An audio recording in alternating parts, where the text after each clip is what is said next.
take a look at the history of the advertising industry. It's quite interesting. The huge advertising public relations industry developed in the freest countries in the world, in Britain and the United States, about a century ago.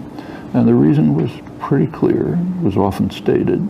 People had won enough freedom so that you couldn't control them by force. So you had to control them in other ways. And the best way of controlling them is convincing them to be concerned with the superficial things of life, consumption. So if you can get to a stage where, my granddaughter, where teenage girls on a Saturday afternoon, the best thing they can think of doing is walking through a mall and looking at things they can't buy, that's great. When you've get to a society like that, you've got people under control. But almost no one tells you that the business world hates free market societies. And in fact, they spend hundreds of billions of dollars a year to undermine markets. It's called advertising.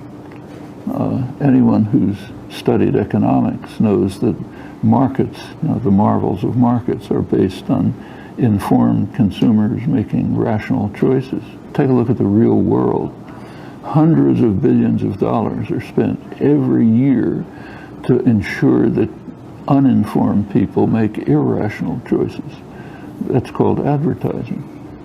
If you had a market society, if, say, Ford Motor Company has cars to sell, what they would do is say, here are the characteristics of our cars.